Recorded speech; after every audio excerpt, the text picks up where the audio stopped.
Assalamualaikum warahmatullahi wabarakatuh. Kali ini kita lanjutkan pembahasan kita tentang perpindahan panas ya, terutama untuk perpindahan panas konduksi untuk bidang silinder satu lapis ya. Sebelumnya kita ingatkan lagi untuk perpindahan panas, yaitu ada 3 bidang yang sering dibahas ya, yaitu bidang datar kubus seperti ini, terus yang kedua ada bidang silinder, terus yang ketiga ada bola ya. Untuk yang pembahasan yang akan kita kupas nanti hanya sekitar kubus dan silinder, karena 2 bidang ini lebih sering dipakai di industri maupun engineering ya. Nah, ini untuk silinder ya. Bidang silinder atau perpindahan panas untuk koordinat silinder ya. Di sini bisa kita lihat, misalkan dalam sebuah silinder kita ambil satu segmen seperti ini.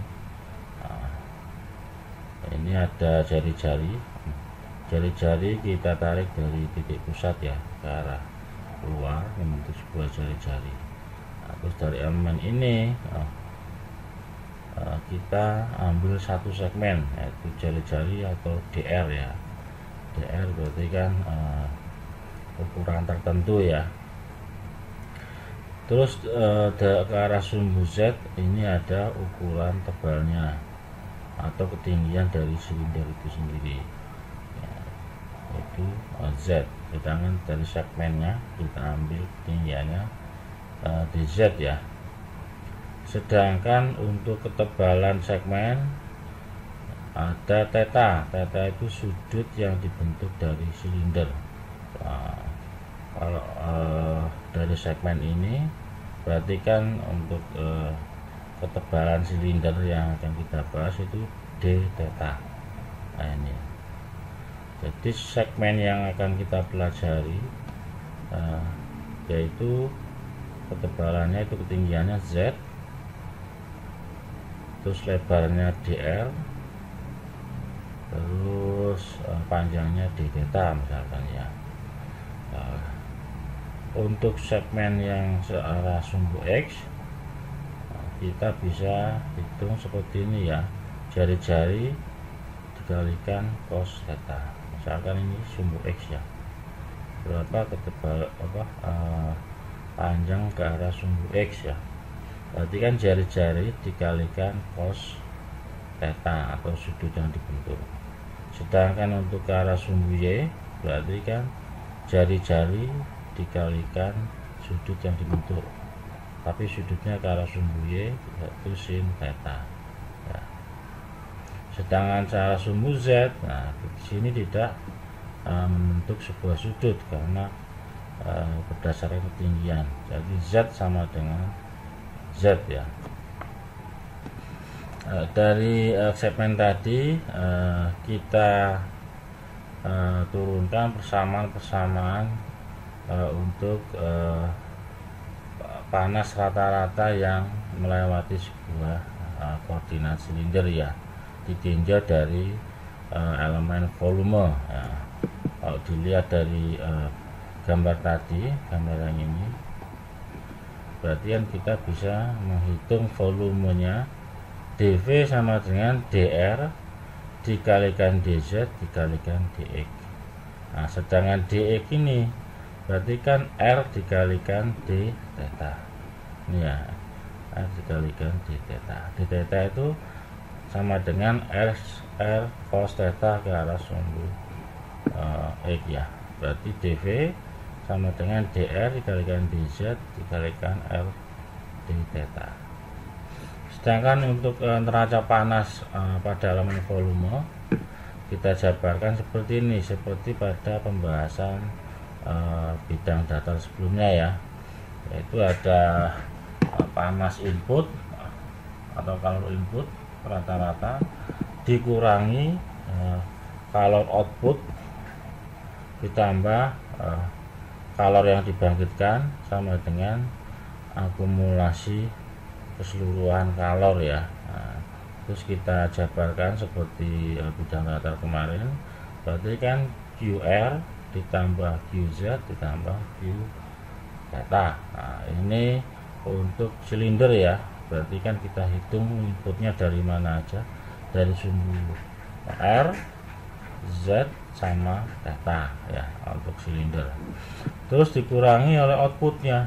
Outputnya QR plus delta R ditambah QZ plus delta Z ditambah Q theta ditambah delta theta.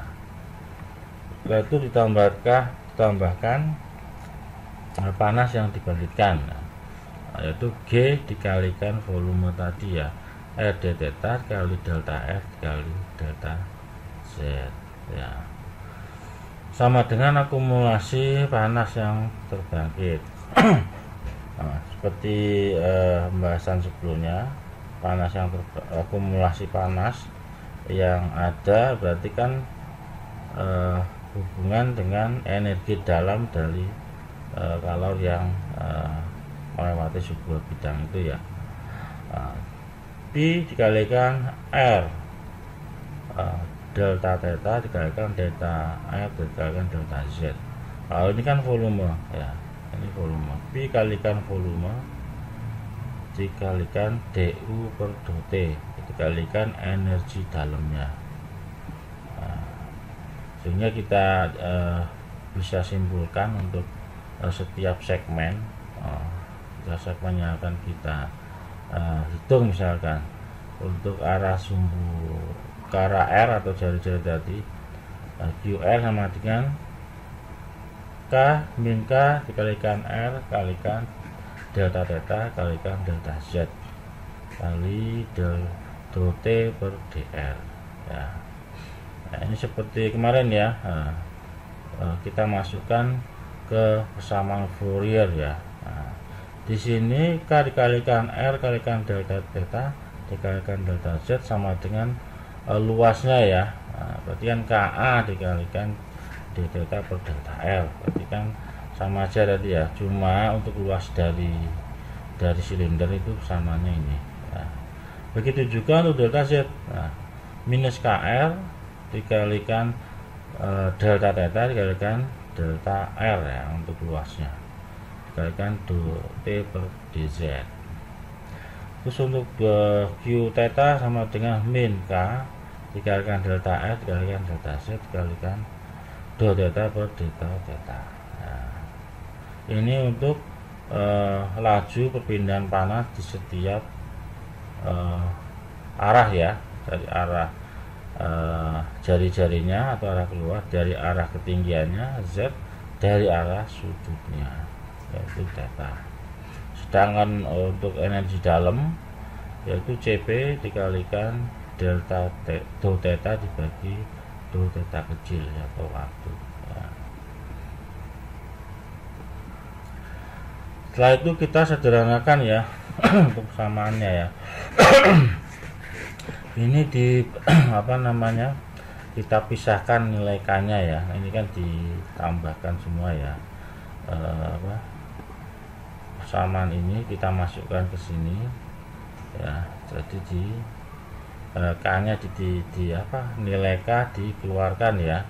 Jadinya seperti ini ya. Setelah itu untuk nilai K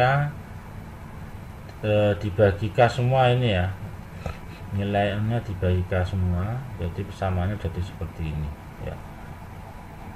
Nah, seperti kita ketahui untuk alfa sama dengan K dibagi rho dibagi dp, atau alfa itu thermal diffusivity ya, sedangkan G yaitu panas yang dibangkitkan ketika dialih sebuah kalor atau energi.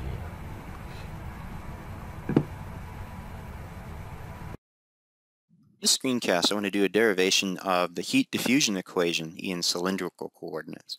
And the reason you might come across this equation, or the reason you might find it useful, is that you could be faced with a problem where you need to calculate or derive the temperature profile for a cylindrical geometry. So as an example, you might have a copper wire with an electrical current flowing through it, and then there's some convective heat transfer on the exterior, and the temperature at the interior of this is greater than the temperature at the exterior of it. Another example you might come across would be the temperature distribution across the walls of a pipe. So you might have hot water flowing through the center of the pipe, and the exterior of the pipe is cooler than the interior. And in both cases, you can use this equation to derive those temperature profiles. Well, it may not look like it. All this equation is an energy balance around a differential element. And what it says is that the rate at which thermal energy is being stored within a small volume is equal to the rate at which energy is entering minus the rate at which thermal energy is leaving, plus any rate of thermal energy generation. So thermal energy could be generated, for example, as an electric current, or maybe a chemical or a nuclear reaction, for example. Three axes that we need in cylindrical geometry. The first would be the axial dimension, which we call z in this case. So z is the length along this rod. The second is the radial direction, or the distance from the center of the rod. And the third is this angular direction, which we call phi, which gives us the angular position from some starting point. So on the right, what I've drawn is a geometric depiction of a differential control volume. Vertically, in this case, I've got my z-axis. In the radial direction, I've got this variable r, and in the angular direction, we use a variable phi. So you can see the three of those. We see the variable r, phi, and z in this differential equation, which we'll derive. What I've drawn is a differential control element, or differential control volume. It's characterized by the dimensions, say dz in the vertical dimension, and dr in the radial direction, and a distance r d phi in this angular direction. Now that we've got r times some change in angle, this r is in front for dimensional consistency. Let's examine the net flow of energy into this control volume.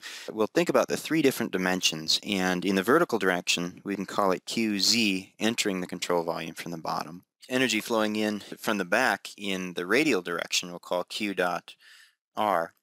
And there's energy flowing in the angular direction, or the direction of increasing phi, into this face on the left, and we'll call that Q dot phi.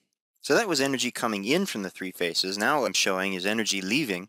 I've got energy leaving in the radial direction on this front face, so leaving in the direction of increasing r, leaving in the axial direction, or the direction of increasing z, this top face right here, and then on the this back face, leaving in the angular direction, which I call Q dot phi plus d phi. So those are the ways energies can be conducted into or out of the control volume.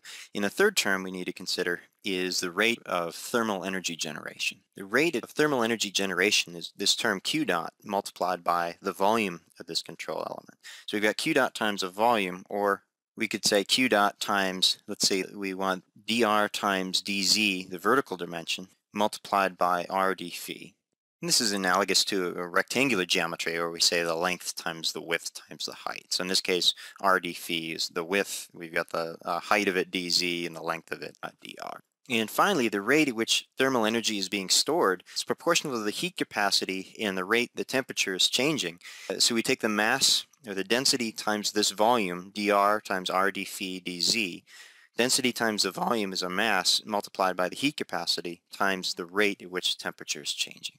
So here I've written it all out. I've got the energy stored term, the energy coming in, the energy coming out through the other three faces, and then the energy being generated. One thing we need to figure out is, how does the heat leaving at Q R plus dr compare to the heat entering at QR? So how does the heat leaving from this face, this front face, compare to the amount of heat coming in from this back face? We can do it for all three dimensions, the R, the phi, and the z dimension, by way of Taylor series expansions, which I've done down in here.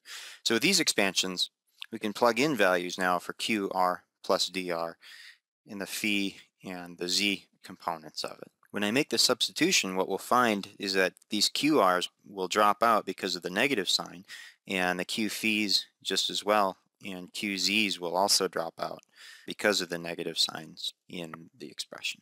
So here's what we're left with after making the substitution. On the left is the energy storage term. On the right, the last term is the energy generation term.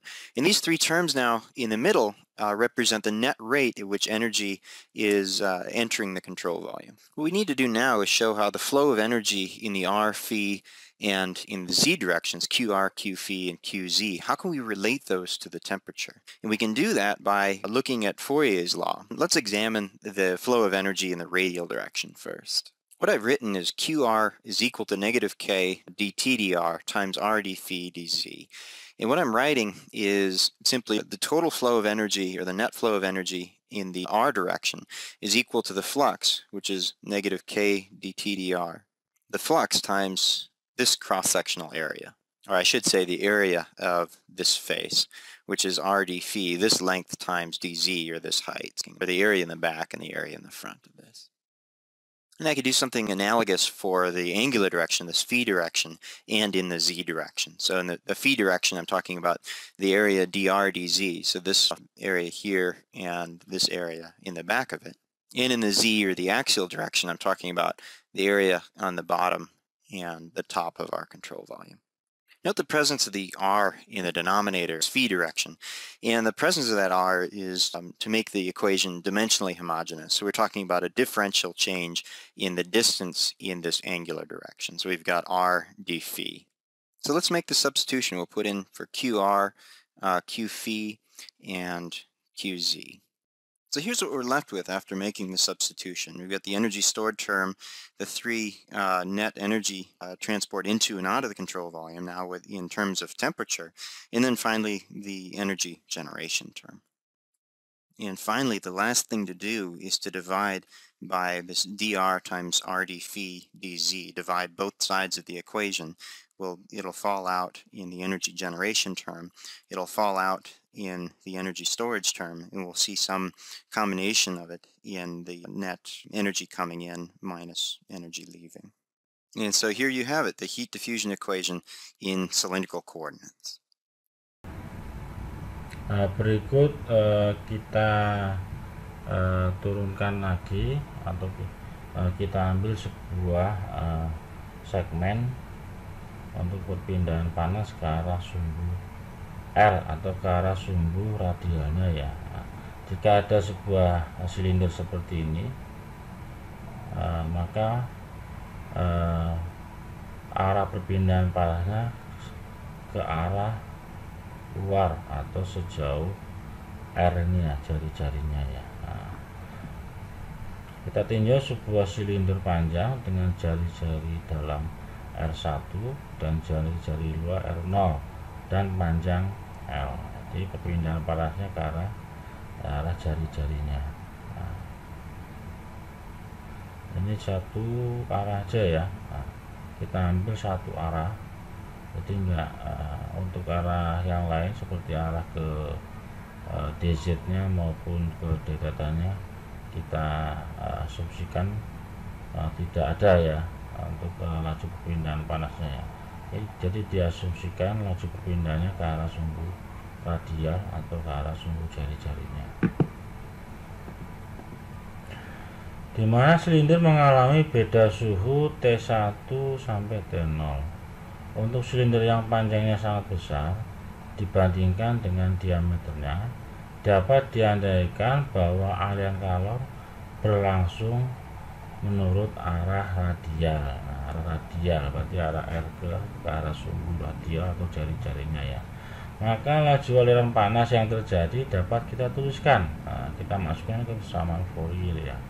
Q sama dengan min KA dikalikan dt per dr ya. Dimana untuk A ini luas penampang dari yang dilewati oleh panas itu ya. Nah, kalau silinder kan luas penampangnya kan 2pi R ya, 2pi R kali L ya, untuk tabung atau silinder ini ya, untuk luas penampangnya. Jadi untuk luas penampang kita masukkan ke persamaan Fourier menjadi seperti ini ya. Q sama dengan min 2pi RL kalikan K dikalikan dt per dr. Nah, dt kita ketahui kan perbedaan suhu antara input dan outputnya tadi ya. Nah, sedangkan DR berarti kan perbedaan antara diameter dalam, jari-jari diameter dalam dan jari-jari diameter luarnya. Nah, terus hukum Fourier ini untuk perpindahan panas konduksi steady state satu arah saja ya pada silinder dengan jari-jari R dan panjang L. Bisa kita jabarkan atau bisa kita integralkan ya berdasarkan batasan-batasan dari jari-jari radialnya dengan perbedaan suhu input dan outputnya. QR sama dengan min KA dikalikan DT per DR. Nah, A-nya kita masukkan luas penampang dari silinder tadi ya, 2pi RL ya. Berarti kan min 2pi RL dikalikan DT per DR ya. Nah, ini persamaan ini kita integralkan. Nah, secara itu kan ada perubahan DT dan DR ya. Jadi kita integralkan masing-masing ya, atau dengan cara pemisahan variabel. Nah, jadi untuk T dan DR nya kita integralkan. Kalau secara langsung nggak bisa, berarti kita harus memakai cara pemisahan variabel. Jadi diintegralkan masing-masing ya, maka menjadi persamaan ini ya. Nah, 1 R DR sama dengan min 2pi KL DT ya. DR dan DT ini mempunyai batasan-batasan sendiri ya. Untuk R itu ada batasan R1 dan R2, sedangkan untuk T suhunya ada batasan T1 dan T2. Setelah itu, setelah diintegralkan secara pemisahan variabel, maka didapatkan untuk laju perpindahan panasnya untuk silinder steady state satu arah yaitu 2pi KL dikalikan T1 min T2 dibagi ln R2 dibagi R1 ya. Nah, maka setelah diintegralkan persamaannya akan menjadi seperti ini ya, untuk laju perpindahan panasnya. Q sama dengan 2pi KL dikalikan T1 min T0 dibagi ln R0 dibagi R1. Nah, begitu juga untuk tahanan termal atau hambatan yang ditimbulkan ya dalam menghambat laju perpindahan panas ya. Nah, untuk tahanan termalnya Ln R0 dibagi R1 dibagi 2pi KL ya. Ini untuk tahanan termalnya. Jadi untuk analogi listriknya hampir sama dengan yang bidang datar kemarin ya, tetapi ini untuk arah perpindahannya itu arah radial ya, karena bidangnya dari sebuah silinder ya. Jadi seperti ini untuk analogi listriknya. Q-nya arah ke kanan, T1 dan T0, sedangkan R ini tahanannya ya. Jadi Q sama dengan min T1 min T0 dibagi R. Nah, R ini kan R. Nah, R itu ln R0 bagi R1 dibagi 2pi KL. Nah, ini ya R-nya ya. Nah, seperti kita ketahui untuk Q atau laju perpindahan panas adalah perbandingan perbedaan suhu atau beda potensial dibagi dengan tahanan termalnya ya. Berarti delta T dibagi R ya. Dan R-nya ini ya, ln R0 dibagi R1 per 2pi KL. Ini dimasukkan ke persamaan laju perpindahan panas ya.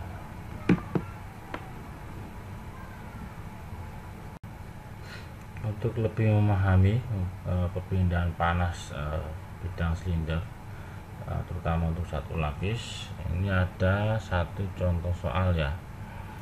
Sebuah tabung berbentuk silinder diisolasi dengan karet yang mempunyai jari-jari bagian dalam 5 mm dan bagian luar 20 mm yang digunakan untuk koil pendingin di dalam sebuah bed ya. Es dialirkan secara cepat pada bagian dalam dan dinding bagian dalamnya. Sedangkan suhu dari bagian dalam atau esnya itu 274,9 Kelvin. Sedangkan untuk temperatur permukaan luar itu 297,1 Kelvin. Total panas yang digunakan untuk memindahkan dari bed oleh koil pendingin adalah 14,65 watt. Yang ditanyakan berapa tinggi tabung silinder yang dibutuhkan. Di mana untuk konduktivitas termal karet pada suhu 0 derajat yaitu 0,151. Jadi konduktivitas termal karet pada suhu 0 derajat Celcius atau 273 Kelvin ya, sebesar 0,151 watt per meter Kelvin. Terus kita jabarkan ya, untuk R1 sama dengan 5 mili ya, atau 0,005 meter. Untuk R0 untuk bagian luar berarti kan 20 dibagi 1000 jadikan meter ya, berarti 0,02. 0,005 itu jari-jari bagian dalam. Terus untuk R0 0,02 jari-jari bagian luar. K sama dengan 0,151 watt meter Kelvin. T1 274,9 Kelvin, T0 297,1. Asumsi tinggi tabung 1 meter, maka dengan persamaan untuk mencari tinggiannya kita asumsikan dulu ya 1 meter. Delta L sama dengan 2pi L kalikan R0 min R1 dibagi ln R0 bagi R1. Maka didapatkan untuk delta L sama dengan 0,0675 untuk tinggi tabung ya. Terus persamaan ini disubstitusikan ke persamaan laju perpindahan panas ya. Jadi untuk ini kita asumsikan dulu tinggi tabungnya 1 meter. Nah, maka untuk mencari luas penampang dari tabung, maka persamaan ini ya 2PL R0 min R1 dibagi ln R0 per R1. Maka untuk luas penampang tabung tadi 0,0675 meter persegi. Nah, terus untuk luas tabung ini disubstitusikan ke persamaan laju perpindahan panas. Kita masukkan sehingga didapatkan untuk laju perpindahan panasnya sebesar minus 15,185 watt meter Kelvin. Nah, dari tanda negatif menunjukkan laju aliran berasal dari R0 ke R1 ya. Nah, setelah itu kita bisa menghitung tinggi tabung ya. Tinggi tabung sebenarnya L sama dengan 14,65 dibagi 15,185 watt per meter. Nah, karena kan ini kan total panas yang dipindahkan sebesar 14,65, sedangkan laju perpindahan panasnya 15,185. Maka untuk mencari L itu tinggal membandingkan antara panas yang dipindahkan dibagi dengan laju perpindahan panasnya, sehingga didapatkan untuk tinggi tabung yang sebenarnya itu 0,965 meter, jadi mendekati 1 meter ya. Bisa dengan ini maka asumsi kita mendekati ya, untuk asumsi tangguh 1 meter ya. Toleransinya 1 min 0,965 kali 1%, jadi toleransinya 3,5% ya.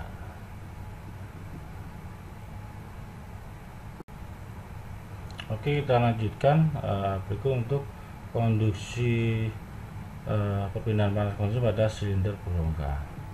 Hampir sama dengan tadi ya. Ini pembahasan lagi atau penurunan rumusan Fourier dengan rumusan dari tahanan termal ya. Ini kita masukkan ke laju perpindahan panas.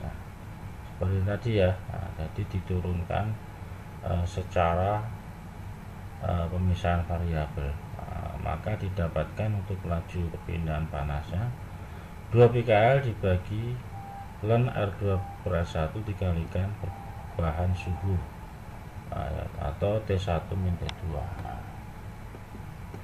Nah, ini untuk pemisahan dari arah masing-masing laju perpindahannya ya. Di sini ada beberapa arah ya.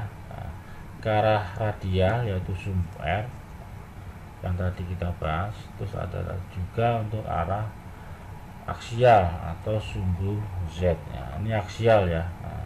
Kalau radial ke arah titik pusat ke arah jari-jarinya, kalau aksial itu ke arah sumbu Z atau ketinggian tabungnya. Terus ada juga ke arah tangan sial, ke arah keluar. Perpindahannya harus mempunyai persamaan masing-masing ya, berdasarkan arahnya ya. Sedangkan untuk yang tadi kita bahas, asumsinya gradien temperatur diasumsikan hanya terjadi pada arah radial atau ke arah titik pusat sumbu silinder itu sendiri ya. Terus ini ada satu contoh lagi untuk perpindahan panas pada silinder satu lapis tadi ya.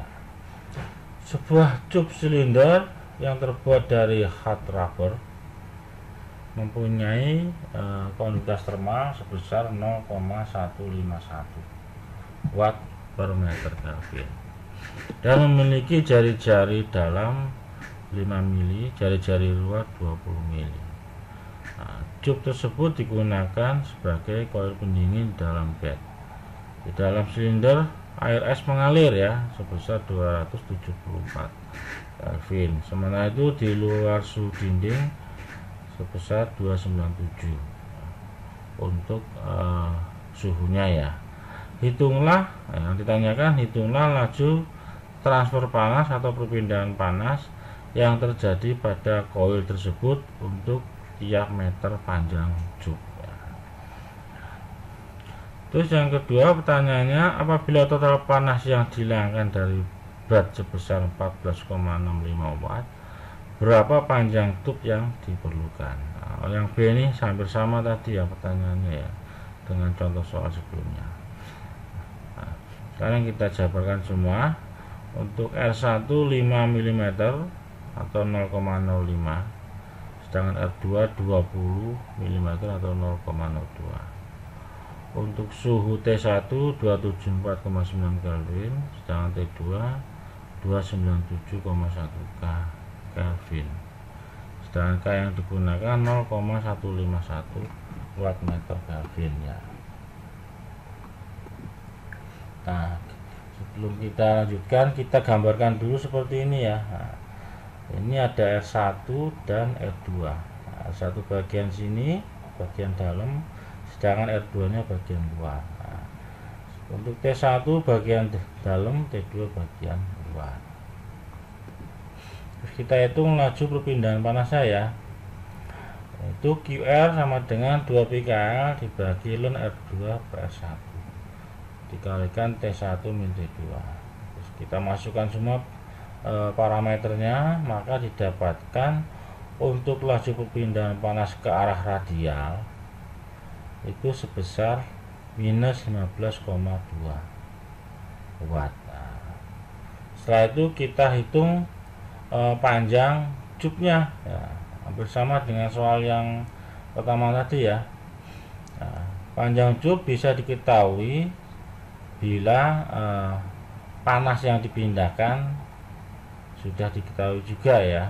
Nanti kita tinggal membandingkan panas yang dipindahkan dibagi dengan laju perpindahan panasnya. Berarti kan panas yang dipindahkan itu 14, panas yang